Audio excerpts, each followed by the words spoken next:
The invitation arrived on cream-colored stationery, thick as a wedding announcement, with Eleanor's name written in calligraphy so precise it looked machine-printed. Mrs. Agatha Van Horn requests the pleasure of your company for tea at the Oakwood Country Club Tuesday, 3 p.m. No mention of her son. No mention of the engagement, just the cold, elegant summons of a woman who had never been refused anything in her life.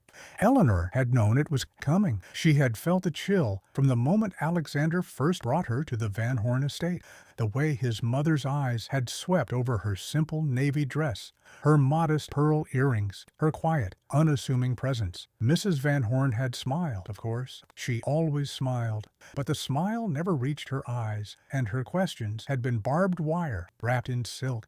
And where did you go to school, dear? State University on scholarship. What does your father do? He was a high school teacher before he passed. And your mother? She works as a librarian. She loves books. Each answer had been met with the same tight, polite nod, the nod of a woman cataloging deficiencies, filing them away for future use. Eleanor had felt herself shrinking under that gaze, reduced to a series of inadequate facts. But she had held her ground. She loved Alexander. Alexander loved her. And she had believed naively that love was enough. The country club was a sprawling stone edifice perched on a hill overlooking the city, the kind of place that had been built a century ago by men with names now carved into library wings and hospital pavilions. Eleanor had never been inside. She drove her modest sedan through the wrought iron gates, past the manicured lawns and the gleaming luxury cars, and parked in a corner of the lot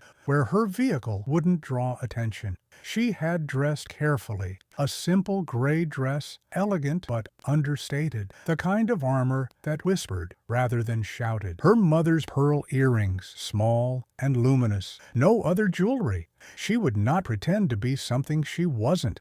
A uniformed attendant led her through the lobby, all dark wood and oil paintings, and the low murmur of inherited wealth, to a private terrace overlooking the golf course. Mrs. Van Horn was already seated at a linen-draped table, a silver tea service arranged before her, her posture as rigid and perfect as a porcelain figurine. She was wearing cream silk, her silver hair swept into an elaborate twist, a string of pearls at her throat that probably cost more than Eleanor's entire education. Eleanor? She didn't rise. She simply gestured to the empty chair across from her. How kind of you to come. Please sit. Eleanor sat. The chair was uncomfortable, designed for appearance rather than ease. The tea was poured, Earl Grey, steam curling from the delicate cup. But Eleanor didn't drink. She waited. She had learned in the months since Alexander's proposal that silence was the only weapon Mrs. Van Horn couldn't parry.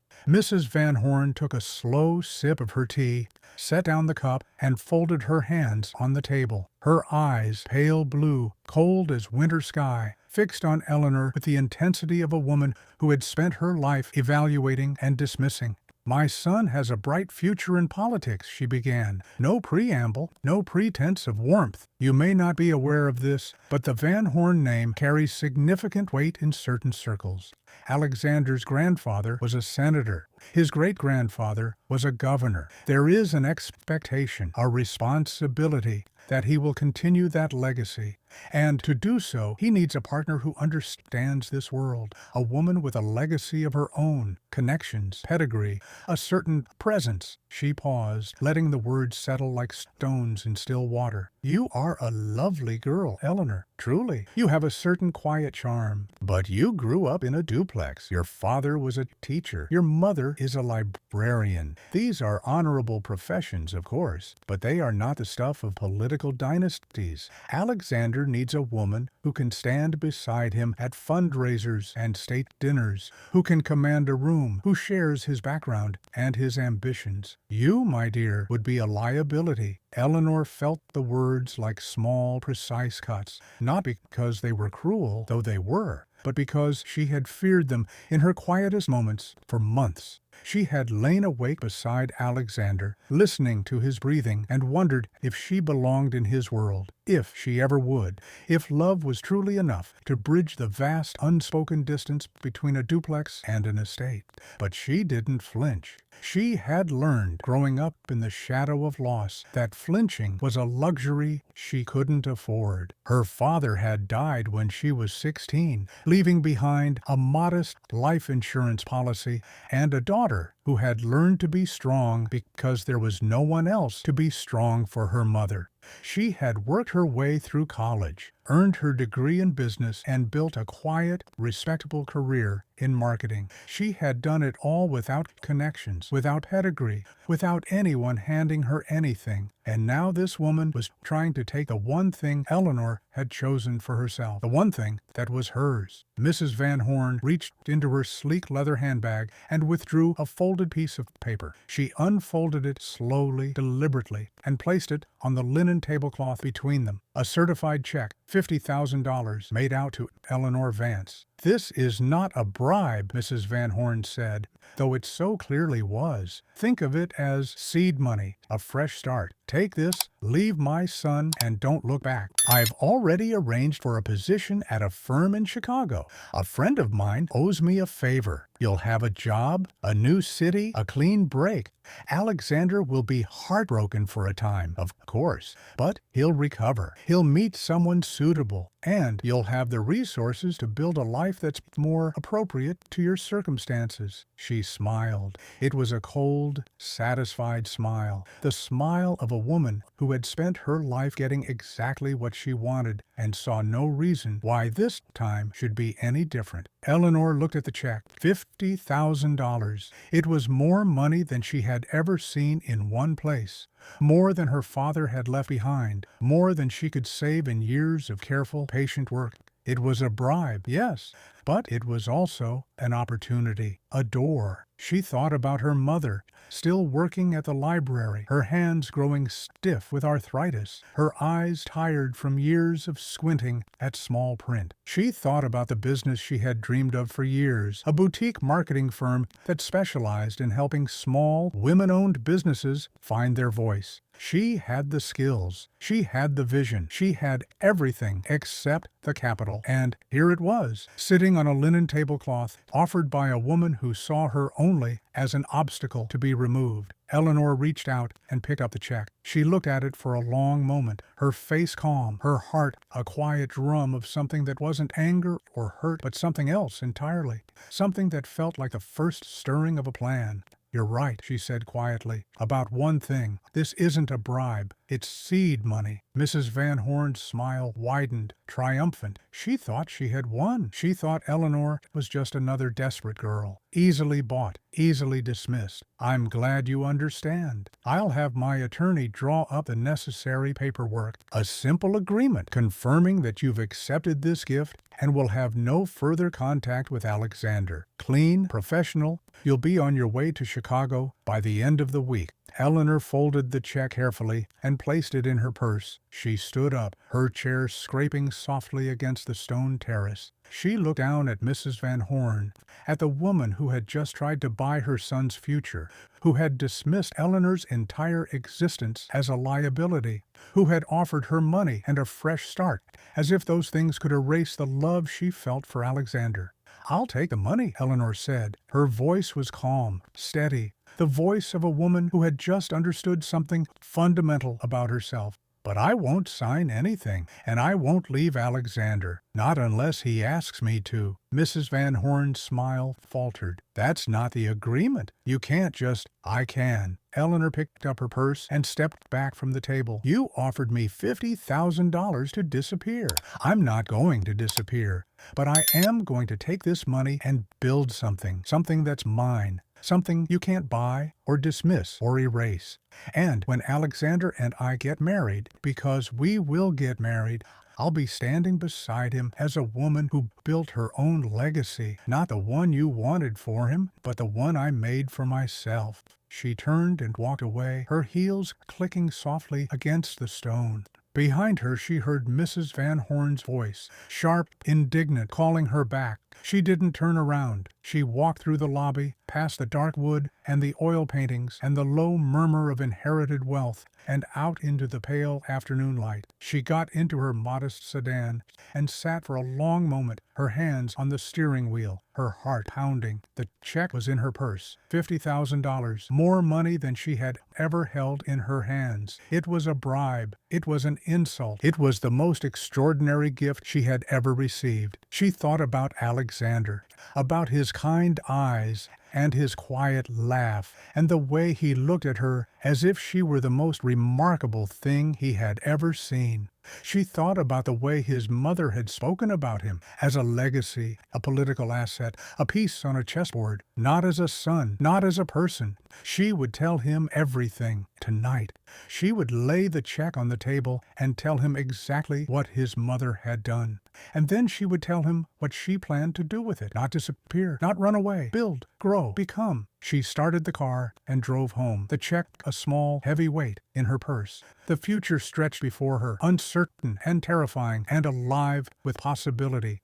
Mrs. Van Horn had tried to buy her silence. Instead, she had given Eleanor the one thing she had never expected, a reason to roar. The call to Alexander was the hardest thing Eleanor had ever done. She made it that evening, sitting on the edge of her bed in the small apartment she had rented since college, the certified check resting on the nightstand beside her. The numbers seemed to glow in the dim light. $50,000, a figure that represented both the deepest insult she had ever received and the most extraordinary opportunity she had ever been handed.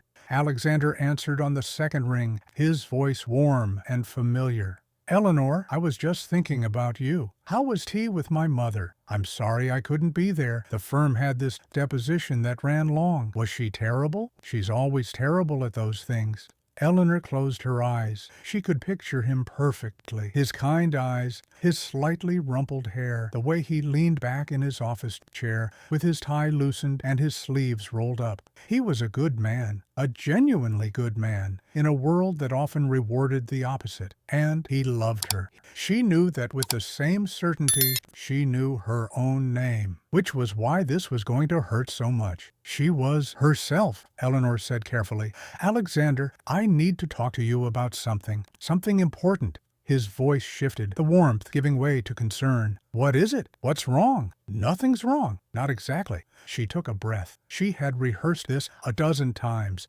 standing in front of her mirror, watching her own face as she formed the words. "I think we need to take a break. I need to take a break. From us. From everything." The silence on the other end of the line was immense. She could hear him breathing, could feel the weight of his confusion and hurt, even through the phone. "A break," he repeated. "Eleanor, what are you talking about? We're engaged? We're getting married in 8 months? The venue is booked? My mother is already arguing with the florist? What do you mean, a break?" "I mean I need time, space.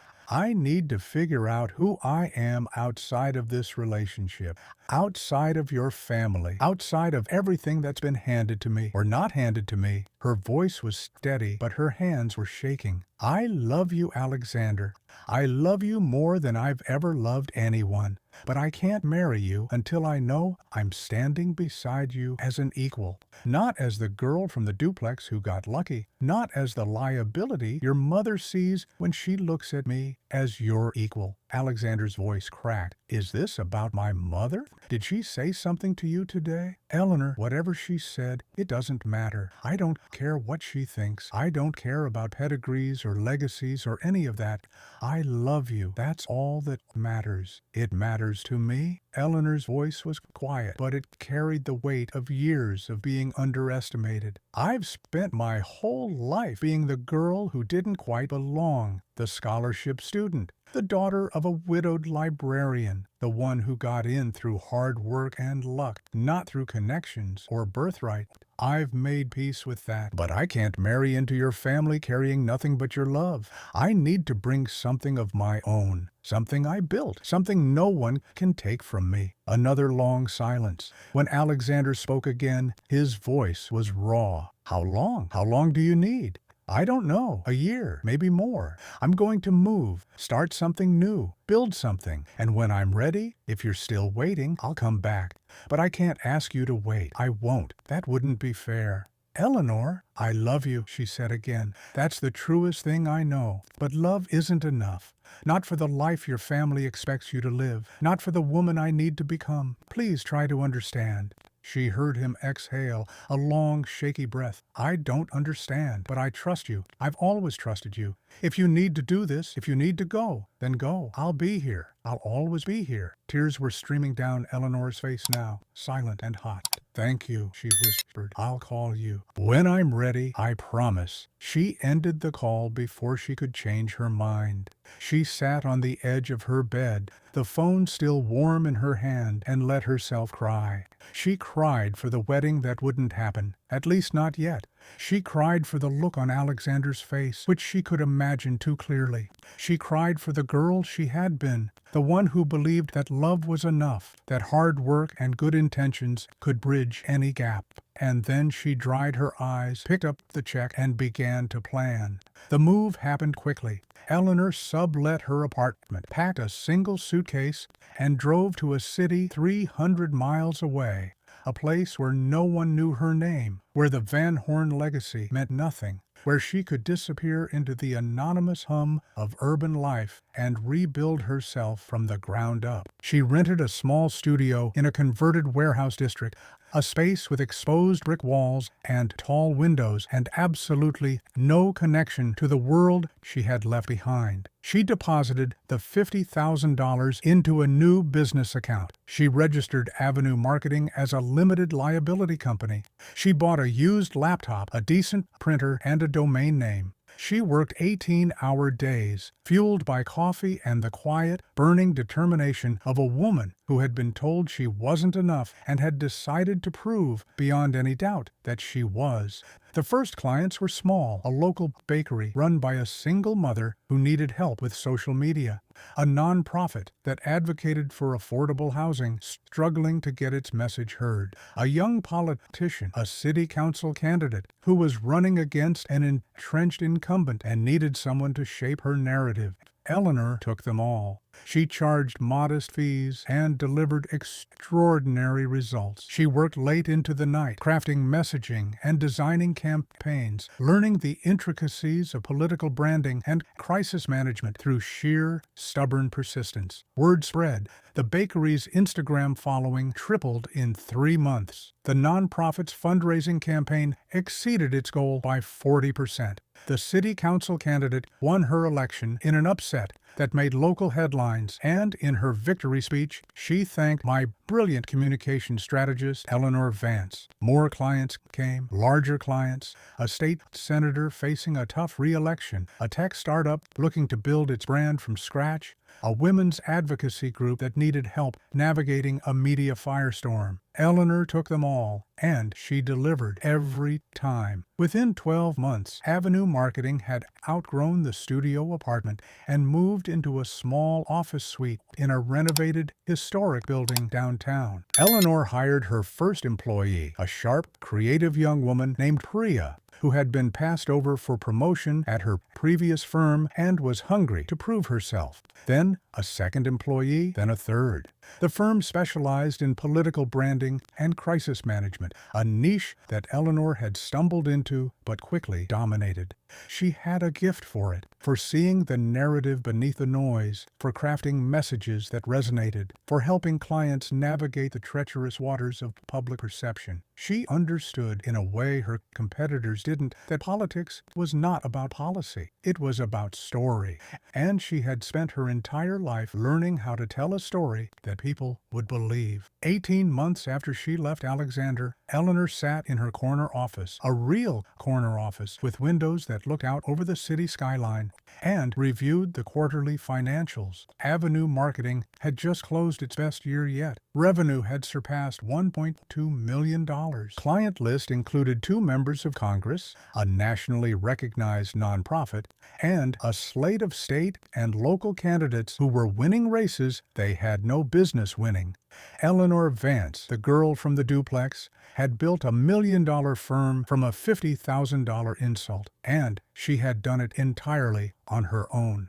She thought about Alexander constantly, not in a way that distracted from her work. She had learned to compartmentalize, to tuck her feelings into a small, quiet corner of her mind and focus on the task at hand. But in the quiet moments, early mornings with her coffee, late nights when the office was empty, she allowed herself to remember his kind eyes, his quiet laugh, the way he had looked at her as if she were the most remarkable thing he had ever seen. She hadn't called him, not once. She had promised herself she wouldn't, not until she was ready, not until she could stand before him as the woman she had needed to become. But she had followed his career from a distance, the promotions at his law firm, the growing speculation about his political future, the occasional photograph in the local press. He looked older, more serious, but his eyes were still kind. She wondered if he was seeing anyone. She wondered if his mother had finally found him a suitable partner, a woman with a legacy, a pedigree, a certain presence. She wondered if he still thought about her the way she still thought about him. And then, on a Tuesday afternoon in late autumn, her office phone rang. Eleanor Vance, a pause, then a voice she recognized instantly, though she hadn't heard it in 18 months. Eleanor, her heart stopped. Alexander, I know you said you'd call when you were ready. His voice was careful, measured, and I've been waiting. I've been trying to wait, but I saw the article in the journal about your firm, about the work you're doing, and I couldn't wait anymore. Eleanor closed her eyes. The article had run 3 days ago, a profile of Avenue Marketing, focusing on its rapid rise and its founder's unconventional path to success. She had given the interview reluctantly, persuaded by Priya that it was good for business. She hadn't thought about who might read it. Alexander, I'm proud of you. His voice was thick. I'm so proud of you, Eleanor. I always knew you could do something extraordinary. I just didn't know it would be this, and I miss you. I miss you every day. I don't care what my mother thinks. I don't care about legacies or pedigrees or any of it. I care about you. I've always cared about you. Eleanor felt tears prick at her eyes. I miss you too. I've been building something that's mine, something I can bring to us, as an equal. I needed to do that. I needed to know I could. I know. His voice softened. I know you did, and you've done it. You've built something incredible. But Eleanor, I don't need you to be my equal. I just need you. The rest is noise. She took a breath. Your mother.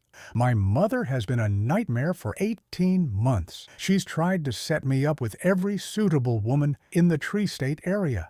I've refused every single one. I told her I was waiting for you. She didn't take it well. Despite everything, Eleanor laughed, a small, surprised sound.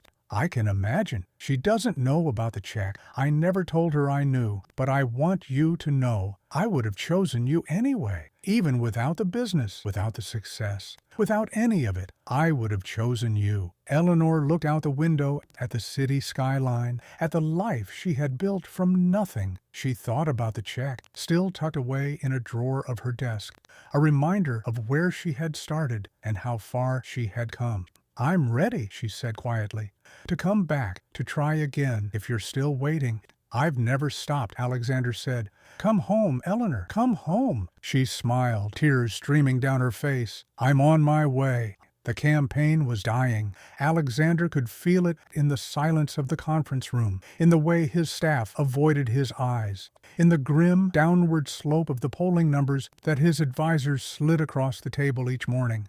He had entered the race for Congress with a commanding lead. The Van Horn name still carried weight in certain circles, and his years of quiet, competent legal work had earned him a reputation for integrity. But politics was not about integrity. Politics was about narrative, and somewhere along the way, his campaign had lost the thread. His mother's advisors were to blame.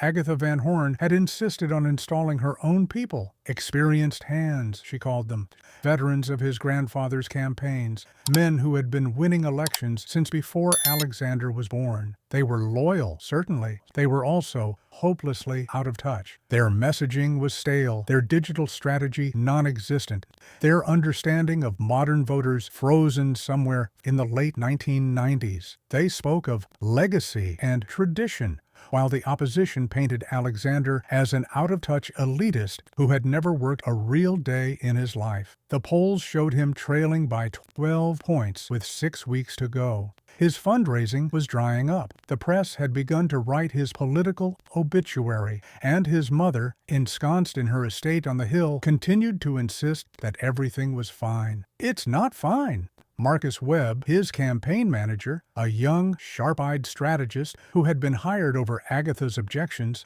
set a tablet on the conference table. "We're bleeding support among women, independents, and anyone under 40. The opposition is running circles around us on social media.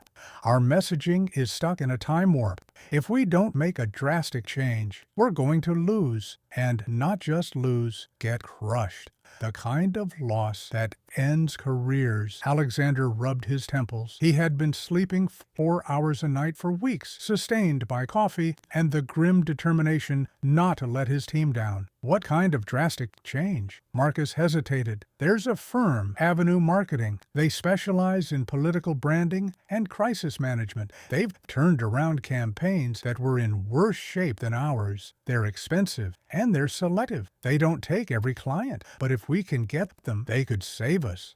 Alexander's heart gave a strange, unexpected lurch. Avenue Marketing. He knew that name. He had followed its rise from a distance, reading every article, tracking every success. He had watched its founder build an empire from nothing, turning a small boutique agency into a powerhouse that candidates and causes clamored to hire. He had watched, and he had been proud, and he had missed her every single day. "Who's the CEO?" he asked, though he already knew. "Eleanor Vance." Marcus pulled up a profile on his tablet. "She founded the firm about 2 years ago, bootstrapped it herself. No investors, no family money. Built it into one of the most respected political consultancies in the country. She's brilliant, she's relentless, and she's exactly what we need." Alexander stared at the photograph on the screen. Eleanor. Her dark hair was shorter now, cut in a sharp, elegant bob. She was wearing a tailored suit in charcoal gray, her expression calm and confident, the expression of a woman who had nothing left to prove. She looked different, older, more polished, more powerful, but her eyes were the same, kind, steady, the eyes he had fallen in love with years ago. "Set up the meeting," he said quietly. "I'll go myself." The offices of Avenue Marketing occupied the top floor of a renovated historic building downtown, all exposed brick and glass walls, and the quiet hum of serious people doing serious work. Alexander stood in the lobby, his hands in his pockets, and felt something he hadn't felt in months. Hope.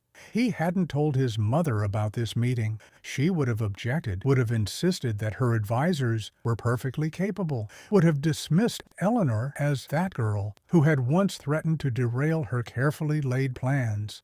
Agatha still didn't know about the check. She had never mentioned it, assuming her bribe had worked, assuming Eleanor had simply taken the money and disappeared like a problem solved. Alexander had never disabused her of that notion. He had been too hurt, too confused, too focused on surviving the absence of the woman he loved. But he knew. He had known since the night Eleanor called him, her voice steady and heartbroken, telling him she needed to build something of her own. He hadn't understood then. He understood now. The receptionist, a young woman with a warm smile, led him to a corner office with floor-to-ceiling windows that looked out over the city skyline. "Ms. Vance will be with you in just a moment. Can I get you anything? Coffee? Water?" "Coffee would be wonderful, thank you." She nodded and disappeared. Alexander stood at the window, watching the city below, the rivers of traffic, the glittering towers, the millions of lives unfolding in ways he would never know. He thought about the last time he had seen Eleanor, not in person. They hadn't seen each other in nearly 2 years, but in his mind, she was always there. A quiet presence, a steady flame. The door opened behind him. "Alexander!" He turned. She was standing in the doorway, silhouetted against the light from the hallway. She was wearing a navy suit, sharp, tailored, the kind of armor that whispered rather than shouted. Her hair was shorter, her posture more confident, her face touched by the faint lines of exhaustion and triumph. But her eyes were the same, kind, steady, looking at him as if she had been waiting for this moment as long as he had.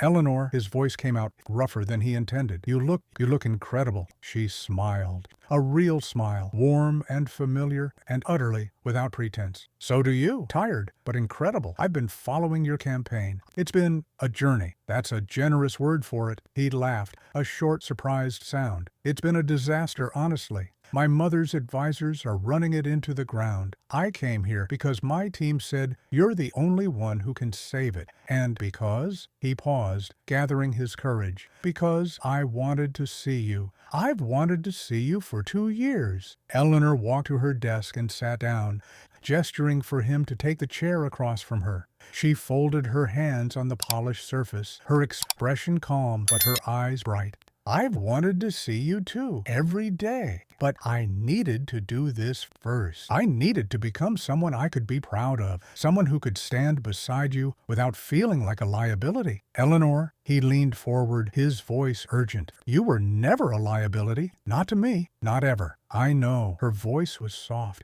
"But I needed to believe it, and now I do." The silence between them was full of unspoken things. 2 years of absence, of longing, of quiet, stubborn hope. Alexander reached across the desk and took her hand.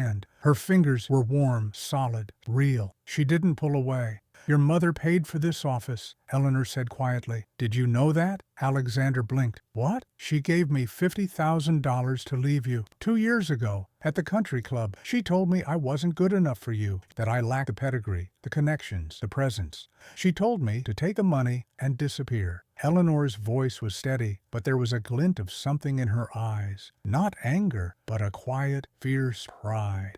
"I took it, and I used it to start this firm. Avenue Marketing exists because your mother tried to buy me off. She funded the very woman who is going to win you this election." Alexander stared at her.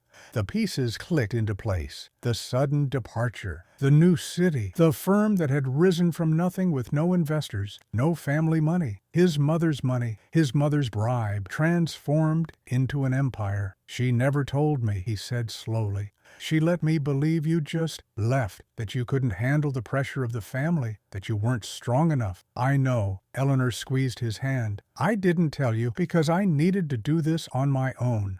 I needed to prove to myself, not to her, that I could build something, that I wasn't just the girl from the duplex who got lucky. And I did. I built this, and now I'm ready to come back, to try again, if you're still waiting." Alexander stood up, pulling her to her feet. He cupped her face in his hands, looking at her as if she were the most remarkable thing he had ever seen. "I've never stopped waiting, not for a single day. I love you, Eleanor. I've always loved you, and I don't care where the money came from. I care that you're here, that you're you, that we have a second chance." Eleanor smiled, tears streaming down her face. "Then let's win you this election, and then let's figure out the rest together." The campaign turnaround was swift and devastating. Eleanor and her team swept through the organization like a cleansing fire. The old advisors were dismissed, politely but firmly, with generous severance packages and grateful letters for their years of service. In their place, Avenue Marketing installed a new team, young, diverse, digitally native,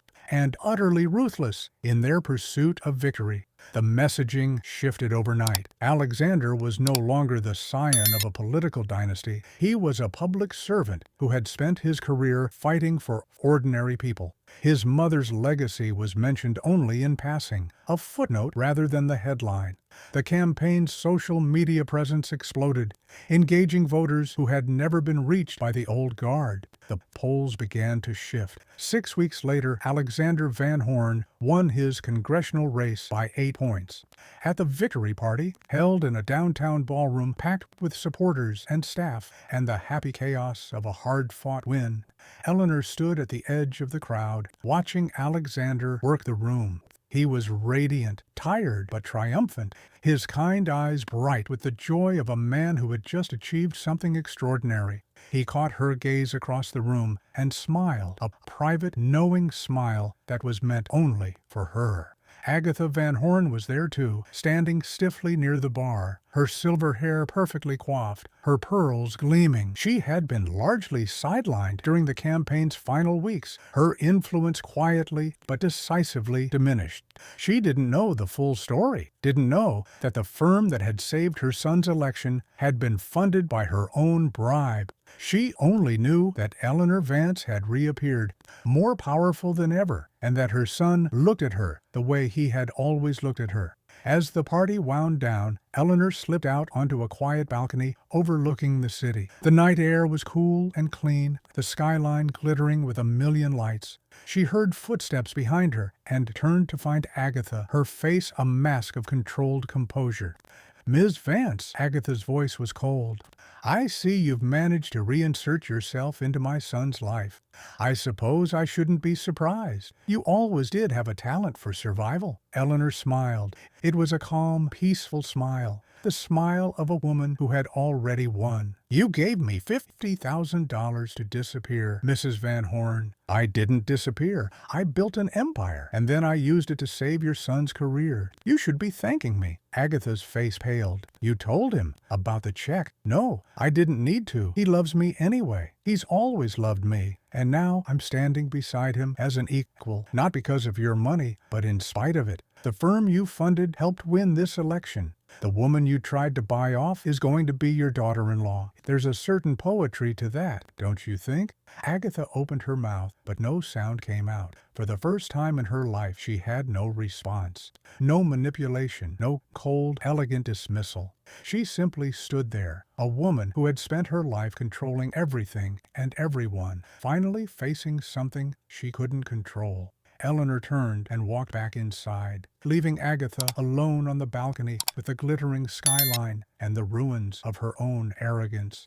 Alexander met her at the door. He took her hand and pulled her close, his forehead resting against hers. "What did she say?" "Nothing that matters." Eleanor smiled up at him. "The only thing that matters is that we're here, together, and we're never taking a break again." He laughed, a warm, joyful sound. "Promise? Promise." They walked back into the party, hand in hand, the future stretching before them, uncertain, exhilarating, and entirely their own. The ballroom of the Grand Sterling Hotel was a cathedral of victory. Crystal chandeliers dripped light over the assembled crowd, supporters and staffers and journalists, and the happy, exhausted chaos of a campaign that had defied every expectation.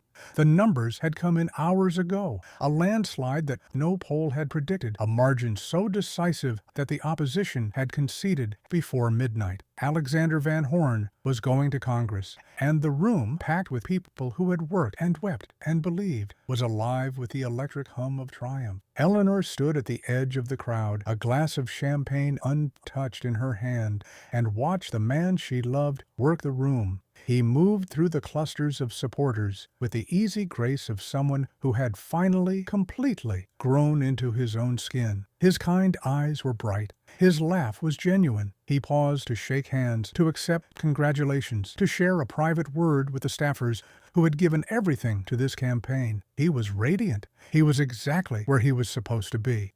And every few minutes his gaze found hers across the crowded room, and he smiled. A private smile, a promise. Eleanor smiled back. She was wearing a gown of deep sapphire blue, simple and elegant, the kind of armor that whispered rather than shouted. Her mother's pearl earrings, small and luminous. No other jewelry. She had learned over the years that she didn't need to perform wealth or status. She had built something real, something that couldn't be dismissed or bought. Across the room, Agatha Van Horn was holding court. She stood near the stage, draped in pearls and cream silk, her silver hair swept into an elaborate coiffure, her posture rigid with the particular satisfaction of a woman who believed she had orchestrated everything. She accepted congratulations as if they were her due. She smiled for the cameras, her hand resting possessively on her son's arm whenever he drifted close enough to claim. She had already given 3 interviews, each one carefully crafted to center herself in the narrative of Alexander's success.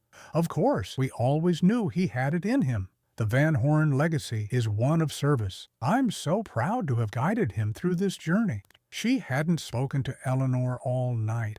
She had barely looked at her, but Eleanor felt the weight of her awareness, the cold, calculating attention of a woman who was biding her time, waiting for the right moment to strike. Eleanor knew what was coming. She had known since the campaign began. Agatha would not tolerate her presence indefinitely. The election was won, the victory secured, and now the old battle would resume. Agatha would approach her, elegant and icy, and inform her that her services were no longer required, that Alexander needed to focus on his future, on his legacy, on finding a suitable partner who could stand beside him in Washington. That Eleanor had been useful, perhaps, but usefulness was not the same as belonging. Eleanor was ready. The moment came just after midnight. The crowd had thinned slightly, the older supporters drifting toward the exits, the younger staffers gathering near the bar to continue their celebration in private.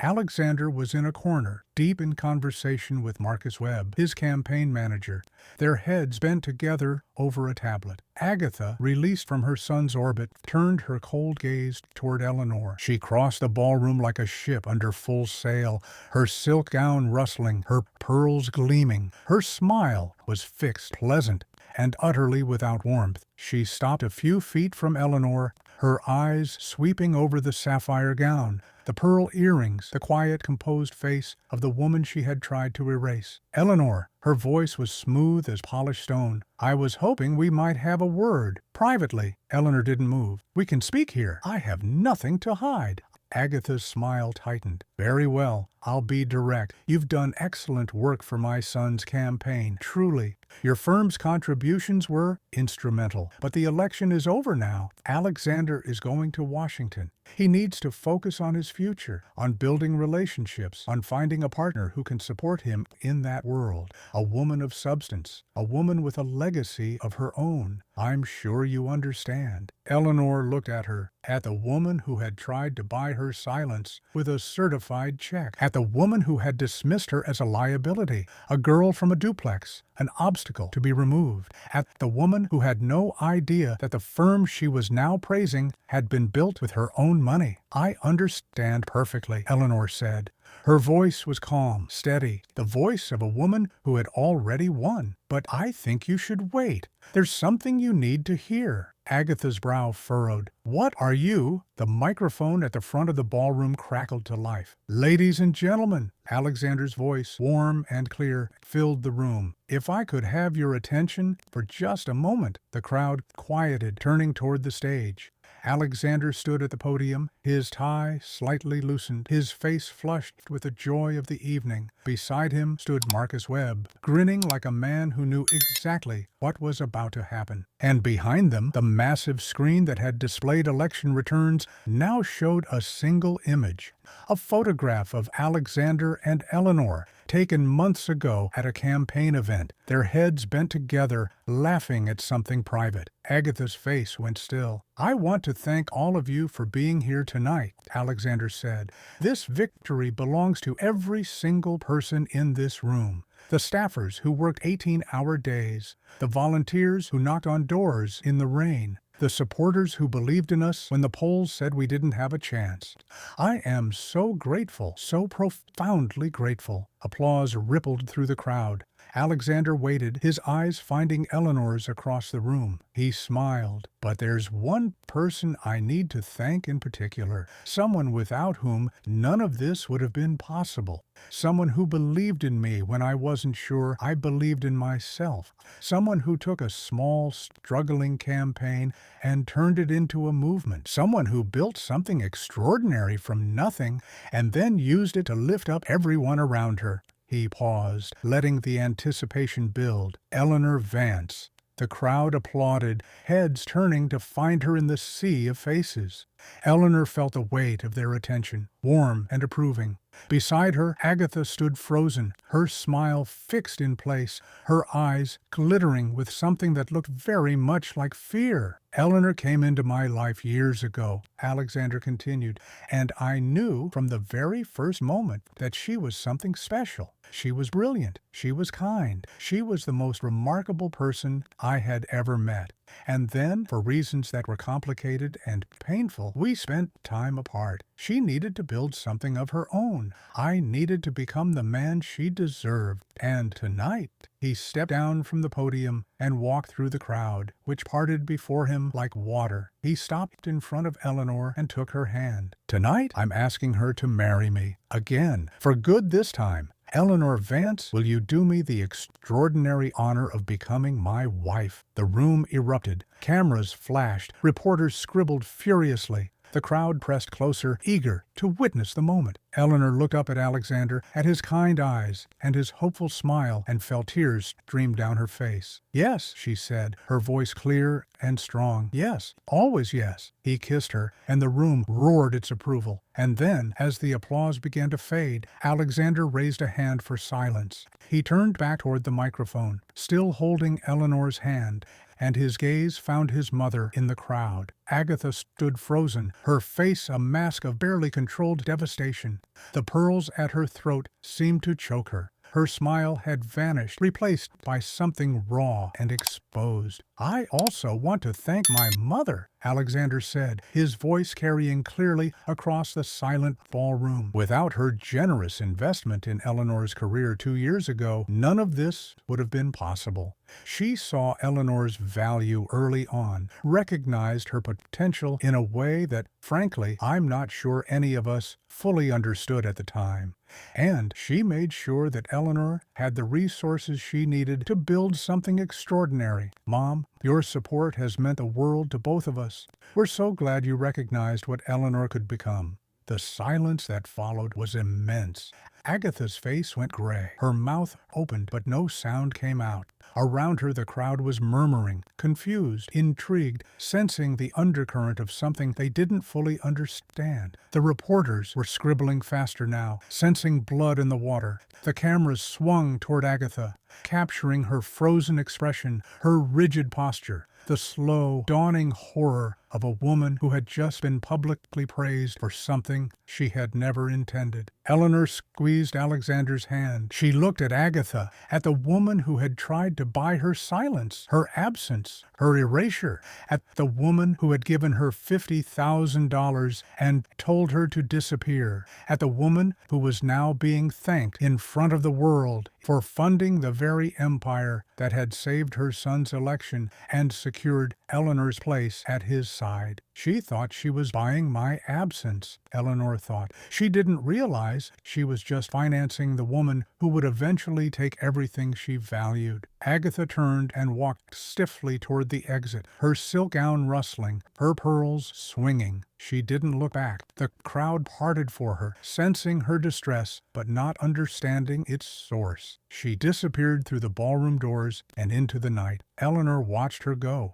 She felt no triumph, no gloating satisfaction, just a quiet, profound sense of completion. The circle had closed. The debt had been paid. The woman who had tried to erase her had instead ensured her permanence. Alexander pulled her close, his lips brushing her ear. "Was that okay? I wasn't sure if I should." "It was perfect." Eleanor smiled up at him. "Absolutely perfect." He grinned, his kind eyes bright. "Good, because I meant every word. I want to spend the rest of my life with you, Eleanor Vance. No more breaks, no more distance. Just us. Just us," she agreed. They walked back into the heart of the celebration, hand in hand, the future stretching before them, uncertain, exhilarating, and entirely their own. Cameras followed them, capturing the image that would dominate the morning headlines. The congressman-elect and his brilliant, beautiful fiancée. The woman who had built an empire from an insult and come back to claim everything she deserved. Somewhere outside, Agatha Van Horn sat alone in the back of a black car, staring at the city lights, the pearls heavy around her throat. She had tried to buy an ending. Instead, she had financed a beginning. And Eleanor, the girl from the duplex, had become the one thing Agatha could never control. Inevitable.